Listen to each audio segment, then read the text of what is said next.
Hello friends, this video is sponsored by our Revelation Wellness Instructor Training Program.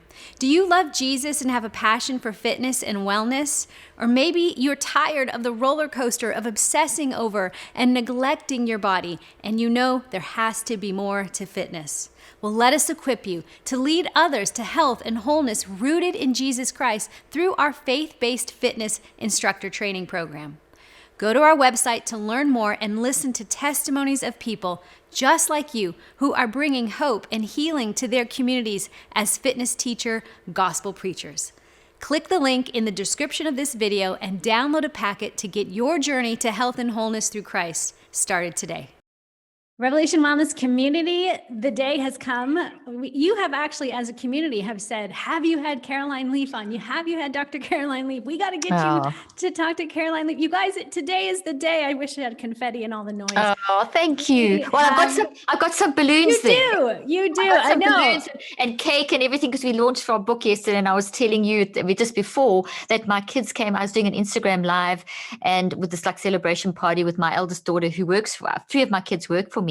And she's also a mixologist. So we were doing she'd created a blue and yellow cocktail to match my book. Oh my gosh. That's so non-alcoholic and alcoholic. And so she was teaching me how to make this and I was making this. And as I did this, all the family came in with balloons and they'd had a special cake made with all the colors and brains on it. And they had these little cookies made with the book. Oh my God. I mean, and brains and look at that. And even the flowers. So I thought I have to put this in my studio today so everyone can see. So we're super excited because this really is such an important topic. And isn't it? Thank you for recognizing that. And I appreciate it. So. Oh man. Okay. You guys heard latest book. It is out right now. We are turning this podcast around fast for you all so that you get it this week. Cleaning up your mental mess. 5 simple, scientifically proven steps to reduce anxiety, stress, and toxic thinking. This book, never before in the history of time of everything going on the earth, could we use a book like this? This is your 6th book. How many books is this? Number 19. It's the 19th book. I went and Googled today how many books, and I think I was like, well, I can for sure it's 6, but I think I lost. That's with my current publisher. Then I have my other publishers in South Africa, and I've been going for 38 years. I've written a lot of books. Okay, so let's jump in. Why this book? All the messages you've written. What is the burning burden about this book for you? The burning burden, that's a great question, is basically that all of us have a mind. And if we don't understand our mind drives everything. Our mind is basically our aliveness. The difference between you and me and the listeners and viewers being alive and a dead person is our mind. Yeah. And our mind drives everything about our physical functioning, our brain and our body. Everything about us is driven by our mind. So if we don't understand what mind is and we don't know how to manage it, our minds will be a mess, which means our life will be a mess, which means no matter how many great books you read and how many workouts we do, we're just not going to get the same benefit. And to just I've come from a whole clinical background and we can talk about that, but just to relate it to your particular world that you move in and people recognize you for, which is physical wellness, which is so important. I do fasted workouts every day. I do the hot yoga. I do the Orange Theory. And just the other day, my husband and I were at the gym doing our early workout. And one of the people called, said, "Hi, Mac and Caroline. I see you here to get your workout over and done with." And my reaction to that, and I use this example because it really hit me about how people misunderstand mind. Because if I went into that workout thinking, I'm just going to get it over and done with, my mindset would have affected how my body would respond to that workout. So I would have reduced the benefit of that workout by up to 80% with that attitude. So if my mind was wrong, I could be doing the great fasted workout, because I always do fasted workouts, and that's so good for your body, but they're not enough if your mind's not right. Yeah. You can eat the greatest, and I write books about food and I talk about exercise too and everything, because you've got to look after your brain and your body. Right. But if your mind is not right, you will lose 80% of the benefit of the food as well. Here's my little model of the body, which I got lots of props. So that's critical. So, and also then in this current day and age, the other main burden of writing this book is the narrative currently today of mental health is one of anxiety and depression or mental illnesses. Yeah. not. That started 40 years ago. I've been in the field for nearly 40 years, and I watched, as we learned more about neuroscience, I watched us move from seeing the whole person in context and understanding that the mind is not the brain. The mind is separate from the brain. The mind controls the brain. The brain and body respond to the mind. We move from that narrative to the narrative of you are your brain, and everything is a neurobiological brain disease. And if you feel anxiety or depression, it's a chemical imbalance and you need a drug to fix it. And never mind what you've gone through, never mind that maybe you were raped or abused, or you're in COVID and you're isolated, or you've lost all your money, or you've lost loved ones, or and we're just dealing with this global pandemic. So this whole concept of mental health being an illness is wrong, unscientific. And just pre-COVID, this philosophy had started hitting very wobbly ground. And not many people talk about this, and I've actually put it in my book, but the federal data have been doing there's been federal data. There's been a massive study that's been going on since the mid-90s, because they noticed a very scary trend. And that trend was that with all the advances in medicine and technology, instead of us, which has led to people living longer for decades, suddenly that trend started reversing. So no longer are people living longer, that people are actually dying 8 to 25 years younger from preventable life diseases. In other words, mind management. If you don't manage your mind, you're not going to eat properly, you're not going to exercise properly, you're not going to manage technology properly, you're not going to deal with the day-to-day stuff of life properly. And when we mismanage our minds, we create environments that are vulnerable to disease you increase your vulnerability to disease by 75 to 98%. So that's the other reason I wrote this book, that narrative is wrong. That's unscientific. It's created we have science showing that narrative is wrong. We've got to stop telling people, we've got to recognize that anxiety and depression are massive and huge, and everyone battles with them. Yes. It's not just 1 in 4 with depression. 100% of people battle with depression, anxiety, worry, frustration, toxic thoughts, because we're human. It's a normal human response to adverse circumstances. The key is that if we recognize that it's a normal response, and then we can learn to manage it. The current narrative says it's an illness and there's nothing you can do except take medication and maybe go for some therapy, but you've got to kind of put a band-aid on the wound. And that's not working. It's basically causing people to die younger. So that's the other burning burden of why I wrote the book, is to challenge that narrative. Man, you talk about in the book the difference between mindfulness and management. So, awareness and mindfulness, we talk a lot about in wellness world, mindfulness, but management, tell us more about that. You put that in context for them. Good question. So insightful. Thank you for asking that question. And it's really good catch that. Okay. So mindfulness, as you say, is so spoken about. When we talk about mindfulness, we're talking about awareness of how we're thinking in the moment. There's just a little bit of a problem there. And that's that our mind never only thinks in the now.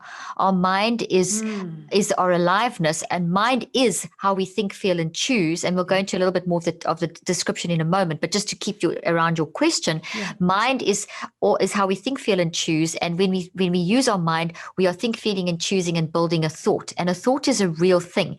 And thoughts, we've been doing that since we were at a certain point in the womb. So whatever age you're at today, I'm 57. So for 57 years, I've been thinking, feeling, and choosing in response to every experience and building that into my brain and into my mind and into my body, 3 places. Wow. And that means I have these massive forests in my unconscious mind that are influencing how I function. So that means that all this mind stuff is influencing how we function, and that's the past, present, and the future. So we can never just stay in the now. We spend up to 3/4 of our day moving through the forest of our mind, present, past, and future. So, and in fact, it's more than 3/4 of our day. So mindfulness is an excellent technique. It's a deliberate technique that forces you to start the self-regulation process, because the only way you can manage your mind is through self-regulation. So mindfulness is like the brain preparation. It kind of prepares you and kind of launches you into brain preparation. I mean, into self-regulation. Self-regulation is bringing all thoughts into captivity, not just some thoughts, and renewing the mind. So people throw those scriptures out, but they don't know how to do them. So I've worked out the science of how to do those over 38 years, initially applying it very clinically with traumatic brain injury and Alzheimer's, learning disability, trauma, etc. And then over the years applied that into all different contexts, education, day-to-day, etc. And this book is now for everyone who's a number 19 book, and it's for everyone with a mind, which is everyone. Whatever age. We should teach our kids this from when my youngest patient was 2 and 3. My kids have learned this from when they were when they were infants, 2 and 3 years of age. And as I've developed the technique, so they've been exposed to the advances. So essentially, we've got to manage our minds constantly, and mindfulness kind of kickstarts the process. So mindfulness falls into what I would call brain preparation. So I'm going to hold up a brain just in a skull. So we've got to prepare the brain. But if you're dead, your brain does nothing. Your brain it only changes, which is neuroplasticity. You talk about neuroplasticity. And by the way, I did some of the first research in neuroplasticity back in the late 80s in my field. And at the time when people said the brain couldn't change, and I questioned that. And I did a TED talk on that if anyone wants to see, about the ridiculous question, which is, does the mind change the brain? So basically, the mindfulness prepares the brain. So things like mindfulness will get you, is a forced, deliberate mind action to bring you aware of the moment. And as soon as you're aware of the moment, you can then stand back and observe your own thinking, feeling, and choosing. But you can't just observe. And I show this in my clinical trials, which in the first part of the book, I put a summary of my most recent set of clinical trials. And I show that if you just create awareness, but you don't manage it, you're going to get worse. And that's a lot of the research around mindfulness and wellness practices are showing that if you just do mindfulness, people actually get worse. So you find in the moment, but then people seem to be getting worse and worse in the day-to-day. So they're okay for a bit, but there's no sustainability. And I'm talking in general, and we're seeing certain people where they actually get very traumatized by mindfulness because it brings up stuff, and then you don't know what to do with it. So you have to prepare the brain, and that's mindfulness. And you can use breathing, and you can use movement, and you can use tapping. There's many different ways of it, and I talk about that in the book and my app. But then you've got to go beyond, and that's where the neurocycle comes in, which is in the second part of the book. And the neurocycle is the system that I've researched and developed over 38 years in a clinical application level and scientific, to help you take from the brain preparation, mindfulness, awareness into now management. So management is, okay, so I've got this thought coming up. What do I do with it? Why do I have the thought? What is it doing to me? Should I change this? Where's it coming from? So it's the work of doing that. And it's a system, a 5-step system, the neurocycle, to do that. So mind management is self-regulation, and you can do it because your mind's always working. You wake up with your mind, you go to sleep with your mind, you get dressed with your mind, you eat with your mind, you have this conversation with your mind. Your mind doesn't stop. You can go 3 weeks without food, 3 days without water, 3 minutes without oxygen, but you can't even go 3 seconds without your mind working, even at night. So at night, your mind is still working. So if you don't manage your mind, it's working anyway. So then it's working without management, which means it's a mess. So cleaning up your mental mess is, how do I learn to self-regulate and manage my mind all the time, so that even when I go to sleep at night, it's still being managed. And that's a skill that you can develop and train in yourself. And every human needs it. So that's essentially, the neurocycle is how you mind manage. And it's basically managing the moment. Okay. The big stuff and the small stuff, and we can unpack that. And this is why we love you, Dr. Caroline Leaf, because you don't just talk about science. You don't just, give us the latest research, but what do we do with it that we can actually apply the knowledge? You said in the book, and I only have a digital copy of the book, and so I was going nuts over it. Get you I have pre-ordered it. It's on its way, but I was so excited to get any version of it from your publisher. So there was the part you talk about, we are becoming really good at gathering information, but not processing knowledge. Absolutely. Oh, I love the questions you're asking. You're very insightful. That's such a key issue. And that relates to that population study of people dying younger, which is interesting because the technological age has enabled us to have this phenomenal access, unprecedented access to knowledge, which is fantastic. It's wonderful. But once again, no one's teaching people how to manage the knowledge. So people are gathering the data, but I'll take the most basic example. In the past, you would actually only have access to limited data. So we would, that's maybe stories or news articles. So we would actually read them and think about them and talk about them. Now you can, how many articles, you can see 1,000 different things in less than 5 minutes on the same topic. Lord help And us. so you're just scanning. So we've got this like scanning thing, and that's not enough. We designed to gather, but we also designed to say, okay, I'm going to choose this, this, and this, and I'm going to think it through and go to the depth. And that is so important for brain health and brain resilience. And if we don't do that and we just become data capturers, we create toxicity in the brain and the body. We create a whole disturbance of energy waves through the brain and the body. And it puts us in a state of anxiety. We actually go into this, like, and it can create inflammation in the brain and the body. So what do we do to fix that? We need to get into brain, well, the neurocycle retrains you to become self-regulated in the moment, in that recognizing the big patterns like a toxic trauma or you see patterns in your life. You see, I keep doing this in relationships, or I keep getting upset about this, or I keep on, there's certain patterns we notice. Those patterns are telling you something about something that has an origin. It's not that you're mentally ill or your brain's damaged. It's that you have had an experience that you haven't quite dealt with. So this is how your body is, this is how your mind, your body, how you are managing it, and that's manifesting in your behaviors. So you need to take that and change it, because that's creating this vulnerability to disease. So that's the big stuff. And those come from the traumas and the toxic thoughts. So we can use the neurocycle in summary in the moment-to-moment stuff. We can use it in the big stuff, and we can use it in the brain building stuff. So that deep thinking to deal with this data capturing. So in the book, I have the first section, and the second half of the book teaches you what is the neurocycle, how does it work, how to do it very simplistically. The first half of the book has got the clinical trial where I explain what happens when people did use it. Now we can talk a bit about that, and also about the mental health system and the stuff we're talking about now, the data and not processing, and that research study and all that about people dying younger and all that stuff. But in the first half of the second part of the book, I have the brain building, neurocycling for brain building, which reteaches us how to think deeply and changes the resilience of the brain. And in fact, it's so important that when I was working in clinical practice, once I'd assessed my patients when they came in, the first thing we would do in therapy would be brain building. I would never go directly into trauma work or working on all the hard stuff until I had done brain building. So the thinking is first build brain and body resilience. So prepare the brain, so breathing, different brain, there's various different brain preparation exercises I would use. Then I would go into brain building to build, which is you're using the neurocycle to learn information, to really think through, to understand it, 5 steps, which would then build resilience into the brain and the body. And now you're in a state where you can then go and work on the hard stuff, like detoxing the traumas or fixing the learning disability. So that whole program I built into this in a very accessible way. And if we teach our kids from young how to brain build for schoolwork, you're laying the foundation for taking the same 5 steps, and then you can teach them how to manage their emotions. So then they grow into adulthood managing their emotions. And that's so important. I don't know if you're aware. I'm sure you've got kids. Do you have kids? I have kids. They're young adults now. Okay, so mine are young adults too. So now the millennials and down. So I have millennials and younger. It's the first generation of kids to have grown up drugged. So especially from your Gen Z, X down. So in other words, this is the first generation in history that has grown up literally drugged.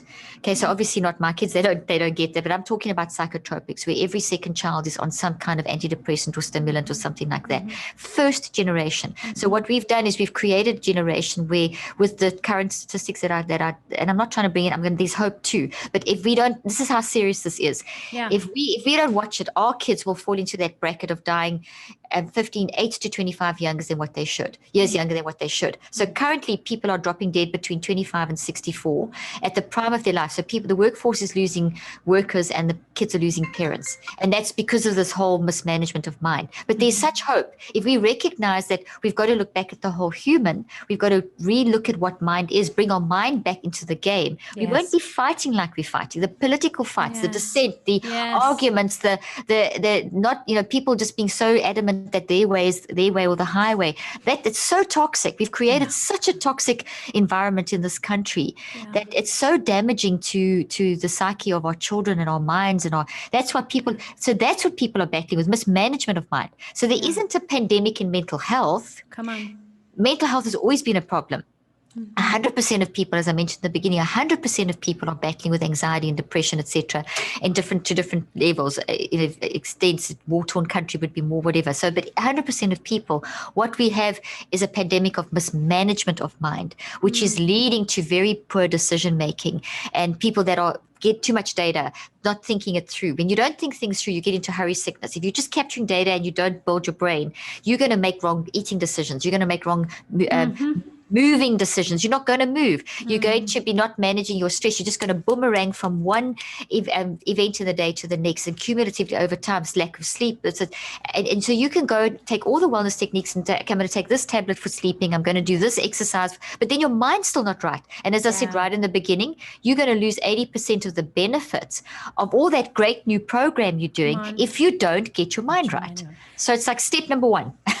Wow. And your book, your neurocycle, really is not just, 2 Corinthians 10 talks about take all your thoughts captive, but you talk about put them on trial. I've mentioned that too. Putting them through the neurocycle takes the thought and then says, I have to examine this and apply the knowledge that I know. What is true? What is objectively true? What does God's word say? Exactly. Can I transition you to that? How, as a faith community that we are, where is the importance of God's word?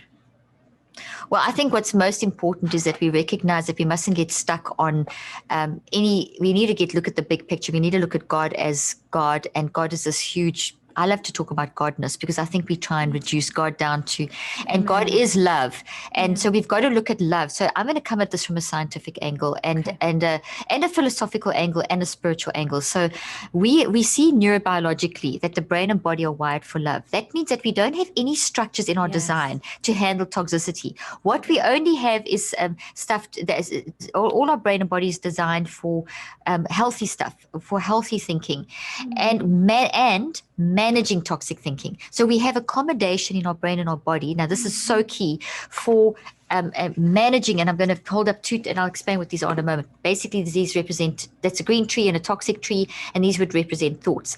We wired for love, we wired for survival, and that's this. Yeah. This is not survival. Yeah. So, but if I am recognizing, if I'm mindful of, and I start managing this, even if I haven't finished managing, because it takes cycles of 63 days to unwire these and rewire these in the brain and the mind, even just the mere fact that I'm saying, okay, I don't suppress it, I acknowledge, I don't just pop a scripture on as a band-aid and use God as a genie. I actually acknowledge this and I work through it exactly like Jesus did in the garden. Get in the garden and embrace, face your stuff.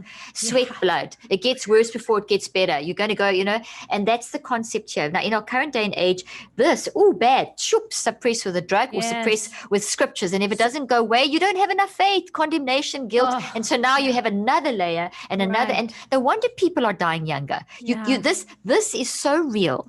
This is so real that if we don't deal with these things, and we've got plenty, if we're not managing these, and we've got plenty from the past, if you look over the forest of the mind, there's a whole lot of these. And if they're unmanaged, nothing's going to all be solved. It may take you years to solve, but just the mere fact that you acknowledge and you start managing, start shifting brain health. But if you suppress in any way, whether it's with a scripture or a positive affirmation or pure denial, you are going to increase the vulnerability of your brain and your body by 75 to 98% to disease. And that's why people are dying younger. If we don't manage our mind, we don't care about exercise, or if we're doing the exercise, we're losing most of the benefit of it. That's just, I'm talking, we can have all the wellness knowledge, all the sermons, it's not going to work. So what we have to recognize is that our survival is to manage these, because life is one big experiment. We have this beautiful nature that allows us to experiment. God is not this harshness. Godness is love. It's accepting. So therefore, I wake up in the morning and I'm experiencing life.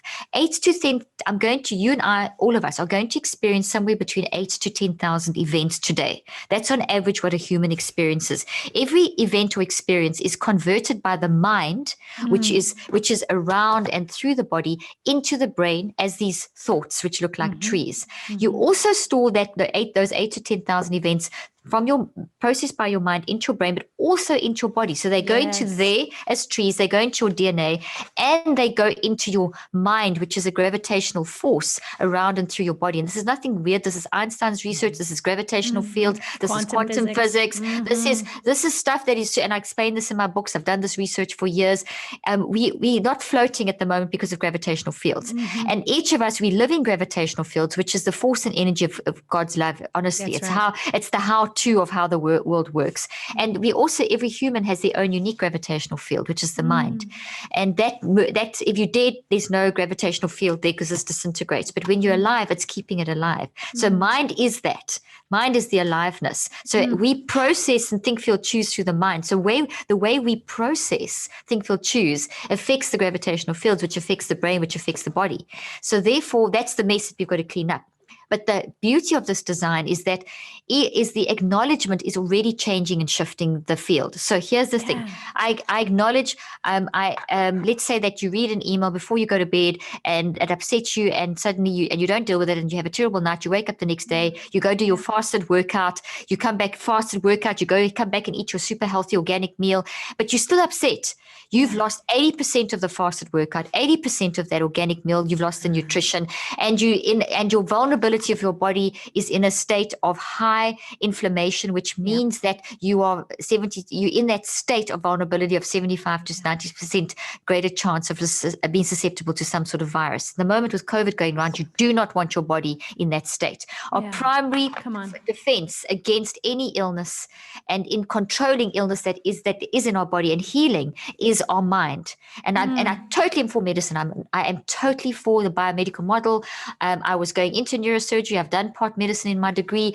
I work with neurosurgeons and scientists and medical people, but that works for the brain and the body, but that's driven by the mind. So we have to have one set of rules, which is medicine for the body. We have to have another set of rules for the mind, which drives the brain and the body. And that's where I come in with my work, with the concept of the neurocycle. We have to manage our mind to create environments of health in our brain and our body so that we can actually then break cycles from the past, move into how we're going to work in the future, et cetera, et cetera. So that's kind of how I would explain that process. So when you neurocycle, just to really take this one step further, this will make sense. When you neurocycle, you access that wisdom, that wired for love. I have a book called The Perfect You, where I talk about this wired for love mode. Okay. So when I talk about the wise mind or the wired for survival or wired for love or optimism bias, I'm talking about the perfect you nature. And I'm talking about the fact that when we all instinctively have that in us. So we have been designed and created that we wake up in the morning, we experience these 8 to 10,000 events, we convert them into these thoughts, and a lot of the time we make a mess. It's very experimental. We don't quite know. But now here's the key.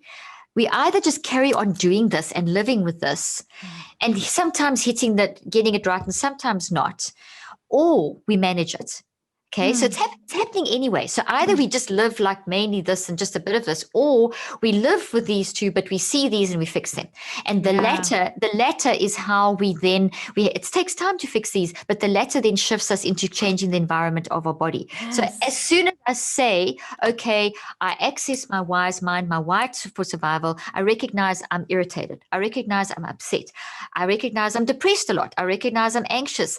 Those are not illnesses. They're warning signals that something's going on. I am mindful. I start self-regulation. I start gathering. The minute I do that, the millisecond I do that, your 1,400 neurophysiological responses in your brain and your body will start working for you instead of against you. But if I say, oh, that's bad, I must take my medication. Oh, that's bad, I must suppress it with, quickly say 10 scriptures. Oh, it's gone. It hasn't gone away. It's still there. You're using God as a genie. You're using those scriptures as a Band-Aid or a magic potion. It's the positive affirmation. You have to deal with this stuff. So you have to shift into that. And that mode is that shift. When you do that, as soon as I say, okay, I accept this. This is okay. This is part of my humanity. I've experimented. I've made a mess. I got irritated when I shouldn't have got irritated. I see that. I'm not going to deny it. Let me work out why. Let me fix it. That's instead of saying, oh gosh, I got irritated and then pretending it didn't happen and then being defensive when someone comes to you and says you got irritated. That just makes it worse. It's own it and then fix it. That's mindful mind management. See, so it's self-regulation and beyond. It's mindfulness and beyond. When you do that, everything works for you. 1,400 neurophysiological responses will work for you in that moment, which is very powerful. And this is when I just think this connection of what we're experiencing in real life, but yet our connection to a God who says, nothing's impossible. In this world, you will have trouble. All these things that we read, that this is who Jesus must have been. He must have been so integrated, mind, heart, soul, strength, that he could take the reality of what hurt, what was really happening, the rejection, this being spit on, the people, walking away from him, all of that, but he also could feel it, but then would always come to a higher place of recognizing, worshiping God, remembering, choosing life, not death, blessing, not curse. Like, I just think I'm just curious as to why are we not, I just want the whole church, like this, I'm like, I think Christians in general, we should be the healthiest mentally, emotionally, spiritually people as we apply the knowledge of God, as we actually do the work. And that's why your book and working through a neurocycle can help people to really take their faith, what they know is true, their core value of who they are, in a body they've been given that has real pain, hurts, tells it, they might believe it's overweight or not fit enough, whatever, all those things that they feel in the fluctuations, that they can actually bring it through and take a thought captive and work it out to what is true, what is noble, what is praiseworthy, what is excellent, what are the things we are to think about, what are these things? I just get so excited and go, I think the whole world needs this message, but primarily, come on, believers in God, like, let's actually become the living word, not just consumers of the word. And what's so important about what you've just said is that the mental health it's terrible within the church. We get thousands of emails and DMs from people that are saying, I believe in God, but I'm still depressed and I feel so guilty, and churches that are not allowing people to express their emotions, like things like, the word of faith movement is, oh, don't say that you feel sick, just say that that's just denial. Not, it's suppression is denial, and that is an insult to what God has done. And my answer to that is always to say, go and look at the story of Jesus. We don't look at Jesus sufficiently. And if you look at, and I mean, I speak to people of all faiths, and I speak in all communities, and I speak to the world, and I use the story of Jesus a lot because everyone knows the story of Jesus in the garden, but it's the perfect model of mental health, because we see that Jesus embraced. We see that Jesus went in the garden to face this incredible burden that only Jesus could face. All of us are going to have multiple burdens that only we can fix. No one can fix us. We have to, but you can't fix by suppressing. There was no suppression in the model that Jesus gave us. He got in the garden, he sweated blood, which showed, and you can have that. If you are stressed enough in your brain and body, you can burst blood capillaries, and your sympathetic and your autonomic nervous system can function in such a way that your heart can pump enough blood and your capillaries can burst. So that shows the mind-body integration. So there's hardcore scientific mind-body integration happening in the garden. Every experience that we as humans can experience, every emotion, from the bipolar, the schizophrenia, broken mind, those are all emotions. They're not illnesses. They're not its. Depression, anxiety, frustration, despair, all of those, Jesus made it acceptable for us to experience those as warning signals of something that's going on in our life, and experience them. So it's face them. You have to embrace them. You have to process them. You have to reconceptualize them. And it's going to get worse before it gets better. And so, Jesus got beaten, then Jesus went to the cross. But in that process, just before Jesus got beaten, he turned to the disciples and said, can you just be with me for about an hour? And that's so significant of our current coaching therapy movement. We need counseling, coaching, therapy. We need all of it, but you can't fix anyone else. And we've become a nation and a world and a community of someone else has got to fix you. And you go to counseling and someone whacks the scripture on, pass the buck prayer, say those scriptures, say it 10 times. You've got to get to the core issue. You've got to get out the dirty linen. You've got to get in that garden and pour it all out, and stop making someone feeling guilty if they feel that, because that's how they feel. It's their reality. It's validation. And then you can fix it. If you don't get it out, it stays there.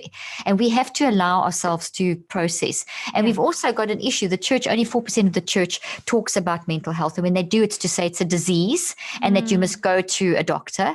And that's not what should be happening at all. And the other thing is, only 3% of leaders across all communities, whether it's government, education, church, corporate, only 3% of leaders are actually talking about mental health. And that's because of the scary narrative currently today that mental health is a scary illness. And it's not. So everyone should be talking about it, because if you're human, you have got mental health issues. If you're human, you've got a mental mess.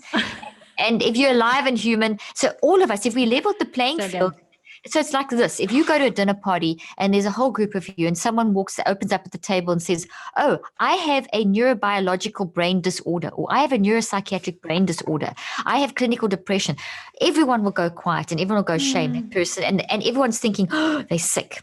They could do something weird. They're weird. I better kind of keep my kids away from them. Why don't? But if that person said, hey guys, I had the most terrible last week, and this happened and that happened, and as that was happening, so many flashbacks came, and I suddenly saw this and this and this from my part. What's everyone going to do? They're going to lean in and they're going to connect with you. They're going to support you, and we've broken the ice. So you've gone from, it's the same person, two different narratives. The one narrative is destructive, and that's what I said in the beginning. It's causing people to die 8 to 25 years younger. The other narrative is, I'm allowing myself to be human. I'm getting it out. When I get it out neuroscientifically, we know that these branches immediately weaken, but if I suppress it, they're stronger. When it's out, it's malleable. When it's in, it's not malleable. I can change. I'm designed to change, but I have to be mindful and then go beyond mindfulness to do the changing, which is what the neurocycle does. So when I do that, that is what all humans need to do. That's what we need to tell our kids to do. Our kids are sad. If you notice their behavior is changing, don't invalidate them. Don't say, oh, that's not such a bad thing. It may not be for you, but for your child, it's huge. That's your child. I see you sad. Can I help you? Do you want to play with them? If they're very young, it'll come out somewhere. We've got to allow our kids to, don't just go in. And the other, sorry, I broke up my sentences. The other day, just recently, someone approached me and was telling me, I get this all the time. It was just one of many different cases that of emails and conversations of someone who was extremely depressed. Their daughter was extremely depressed, and in fact, this was quite a while back. I'm actually going to jump to another story of a patient of mine in my practice. Yes. of a person who was, protect all their name and everything. Their daughter was very depressed, and their daughter they discovered that it was from sexual trauma, and this was her life had just like gone on hold and very depressed, flatline. And they didn't know what to do. What they had been doing, the father was a pastor, and with good intentions, they were basically just, throwing scripture, Bible, and no processing was happening. And this child was getting worse and worse. And the mother came and said that she's like now rejecting the father. The father doesn't want anything to do with the father because, that's, and I said, well, the reason is that you're trying to slap a band-aid on that's just the worst thing you can do. We've got to get out of this philosophy that you can just chuck words on. You have to allow her to go through and experience the love of God, which goes to the question you asked earlier on.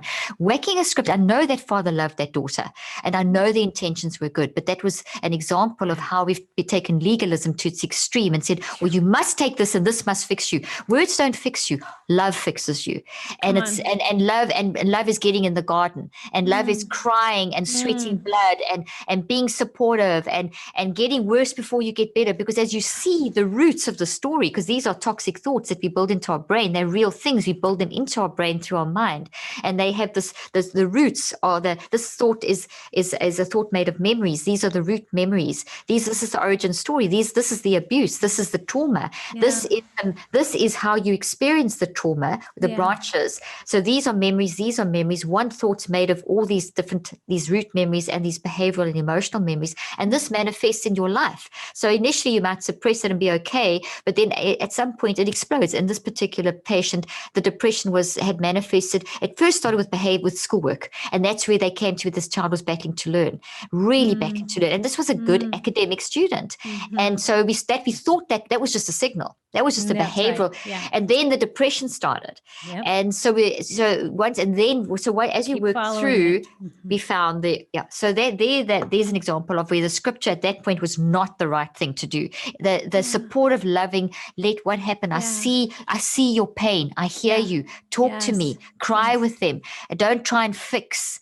Support and let a person, let a person tell you as they need help. I don't know. I mean, I'm going into the whole sort of therapeutic thing. So you mentioned this in your book too, like story, people's story. That is ultimately That's key. That's key. That's key. That's That's this and this. This is what happened to me. This is my perspective, and this is how it's come out in my behaviors. This is come in my behaviors, in my emotions, and that generates the warning signal. So the depression and the bad academic status, or the pain in the gut, and the not wanting to live, those are the warning signals of these. And if you dig deeper, then you can analyze those warning, get more detail, and you can then go through and reflect on why, and then you can do the writing and the rechecking and the active reach, go through the whole neurocycle to find this. But it's not going to happen in one day. It's going to take 63 days. Everyone in the Revelation Wellness community, 21 days begins the change, right? Yeah, it does. It starts the neuroplastic changes. Yeah. So it takes, is not set until. No. And we've been told for years, and it's a complete myth, that 21 days is how that's how we need to build a habit. It's not. It takes 63 days because it takes, it takes 21 days to identify, to be mindful, to prepare the brain, to go through the whole 5-step process.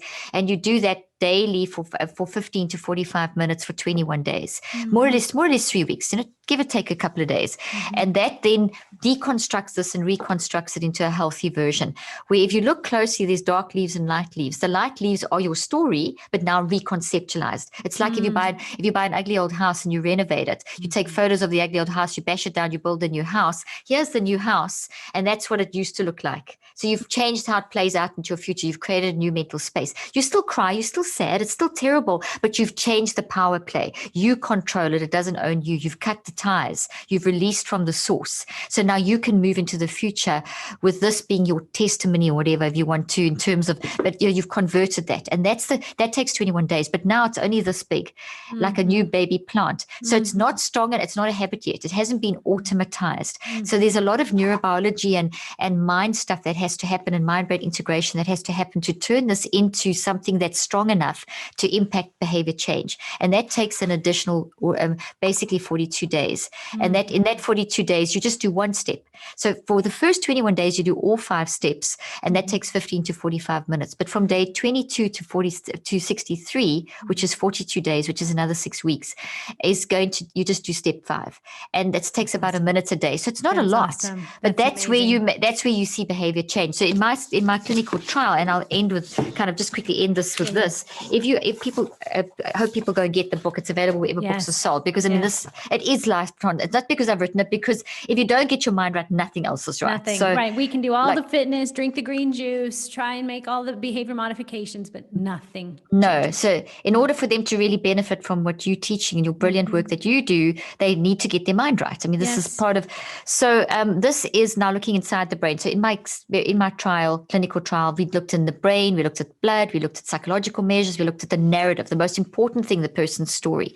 So this is looking in the brain and looking at how the brain is responding to what the person is thinking and feeling and choosing. So to mind. So we look at different waves, delta, theta, alpha, beta, gamma, which also give us insight into oxygen and blood flow, harmony, coherence between the two sides of the brain, and how the brain is connecting, and all this fancy stuff, and which then impacts the body and the DNA. Okay, so this particular person at day 1 had what we call a blue brain, which means very flatline, very low oxygen, low energy, flatline. If you think of the sea, you get big waves out at sea, and then as you move in, they get a little bit smaller, and then eventually they build to the white breaker. They have the crest, and then they crash on the beach, and they form little ripples, and then they get sucked back in.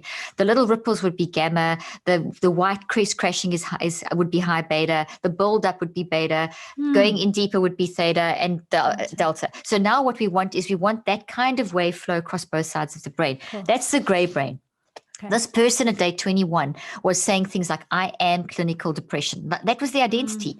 They tried all the medications, the therapies, their relationships were offline. They said, I can't work properly. I can't concentrate. I can't keep a relationship going. I'm unhappy. I hate life. Life sucks. So their narrative was, it was just all about how terrible life was. We put them onto the neurocycle.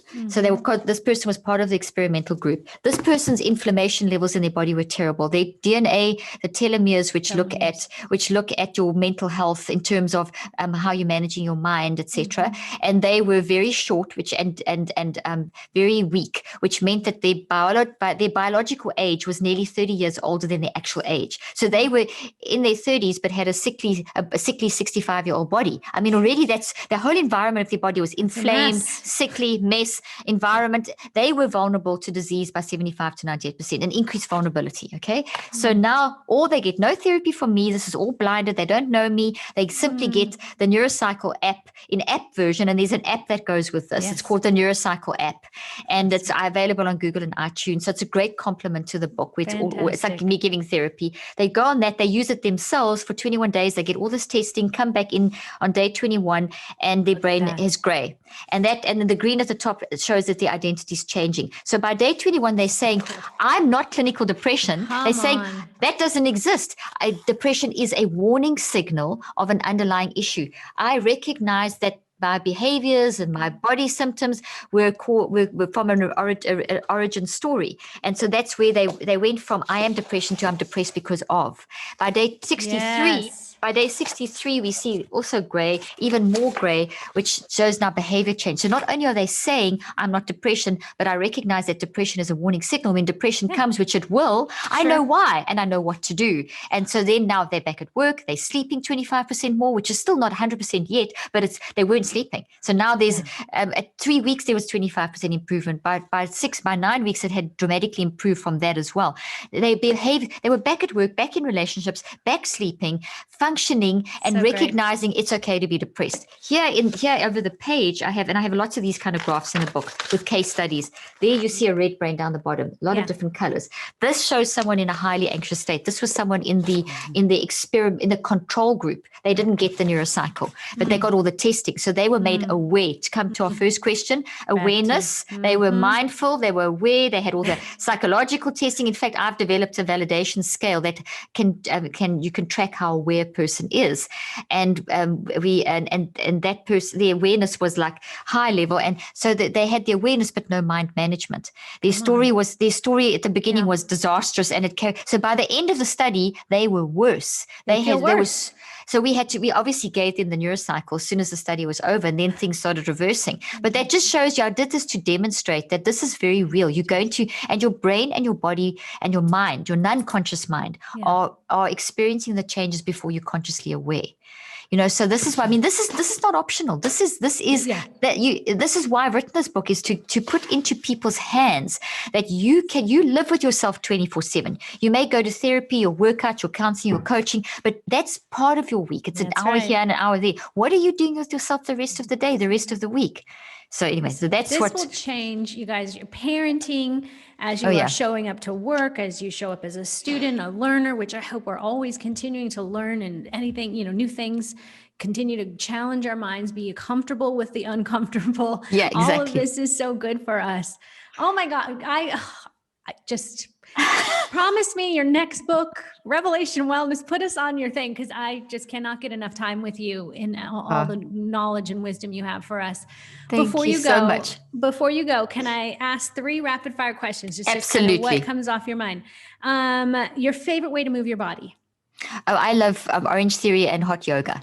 By the way, I listened to the podcast or the YouTube of you and your daughter getting in an argument before you went into and how I did my neurocycle, both of us. You guys, she did the neurocycle. I'll put it on the show notes. She did the neurocycle while working out, and that was it. She tapped into her body, much like you guys were do here. It accesses. You can get accessible to these thoughts and clean them up fast before you leave it behind and make a mess. Exactly. I transferred that toxic energy, both of us did. And within 5 minutes on the treadmills, we were looking at each other smiling. It was a race at the end of the class to say who could say sorry first, So that's the best. That's the gospel. That's I think that's what God's like. Let's bring more of that on earth. Let's do that. Yeah, absolutely. That's so love. Good. Okay. And then coffee, tea, or kombucha? What's your drink? Coffee is God's juice. I live on coffee. Organic coffee. I carry it around in my little pink mug all the time. Okay. And finally, your favorite pair of yoga pants or line of a workout wear, clothing that you're like, that's my jam. That's what I like to put on.